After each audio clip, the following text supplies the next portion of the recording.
ರಾಜ್ಯದಲ್ಲಿ honey trap ರಾಜಕೀಯ ಜೋರಾಗಿ ನಡೀತಾ ಇದೆ. ಸದನದಲ್ಲಿ ಕೂಡ ಕೋಲಾಹಲ ಆಗ್ತಾ ಇದೆ. ಹಾಗೆ ಈಗ ಆರ್ ಅಶೋಕ್ ಅವರು ಮಾತಾಡ್ತಾ ಇದ್ದಾರೆ ವಿಧಾನಸಭೆಯಲ್ಲಿ. ಯಾರು ತಪ್ಪಿತಸ್ಥರಿದ್ದಾರೆ ಅದಕ್ಕೆ ಹೈಕೋರ್ಟ್ ಸಿಟ್ಟಿಂಗ್ ಜಡ್ಜ್, ಯಾಕಂದ್ರೆ ಇದರಲ್ಲಿ ನ್ಯಾಯಾಧೀಶರ ಹೆಸರು ತಂದಿದ್ದಾರೆ, ಕೇಂದ್ರದ ನಾಯಕರುಗಳ ಹೆಸರು ತಂದಿದ್ದಾರೆ, ಮಂತ್ರಿ ಹೆಸರು ಹೇಳಿದ್ದಾರೆ. ಅದರಿಂದ ಇಲ್ಲಿ ಒಂದು ಜುಡಿಷಿಯಲ್ ಎನ್ಕ್ವೈರಿ,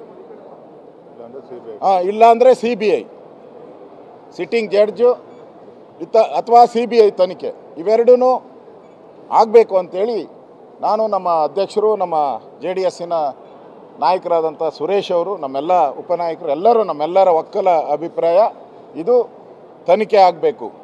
ಕಾಟಾಚಾರದ ಇಲ್ಲೇ ಯಾರೋ ಕೇಂದ್ರದ ನಾಯಕರು ಫೋನ್ ಮಾಡಿದ್ರು ಅಂತ ಇಲ್ಲೇ ಮುಚ್ಚಾಕುವಂಥ ಪ್ರಯತ್ನವನ್ನು ಕಾಂಗ್ರೆಸ್ ಅವರು ಮಾಡಬಾರ್ದು. ಇದು ಸದನದ ಆಸ್ತಿ, ಇವತ್ತು ಕಾಂಗ್ರೆಸ್ ಆಸ್ತಿ ಅಲ್ಲ, ಇದು ಸದನ, ಅವ್ರ ಹೇಳಿಕೆ ಸದನದ ಆಸ್ತಿ ಇವತ್ತು. ಅದರಿಂದ ಇದು ತನಿಖೆ ಆಗಬೇಕು ಅನ್ನೋ ಆಗ್ರಹವನ್ನು ಮಾಡಿದಿರಿ. ಇಡೀ ಇವತ್ತು ಕ್ಯಾಬಿನೆಟ್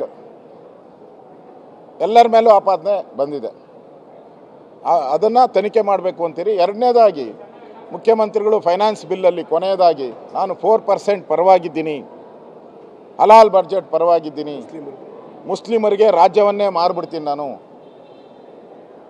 ಒಂದು ಟೋಪಿ ಒಂದು ಹಾಕಿಲ್ಲ ಅಂತ ಬಿಟ್ಟರೆ ಸಿದ್ದರಾಮಯ್ಯನವರು ಎಲ್ಲ ಈ ಬಡ್ಜೆಟ್ಟಲ್ಲಿ ಎಲ್ಲ ಇದು ಮುಸಲ್ಮಾನರ ಬಡ್ಜೆಟ್ಟು, ಮುಸಲ್ಮಾನರಿಗೆ ಫೇವರ್ ಮಾಡುವಂಥದ್ದು. ದಲಿತರ ಕೋಟ ಇದು, ದಲಿತರು ಮುಂದುವರೆದವರು ಎಲ್ಲರದು ಕೋಟ ಇದು, ಹಿಂದುಳಿದವ್ರದ್ದು ಎಲ್ಲರದು ಕೋಟ ಈ ಕಾಂಟ್ರಾಕ್ಟಲ್ಲಿ. ಅದನ್ನು ಕಸಿತಾ ಇದ್ದಾರೆ ಇವತ್ತು, ಅದನ್ನು ಕಸೋದು. ಇದು ಆರ್ ಅಶೋಕ್ ಅವರ ಮಾತುಗಳು.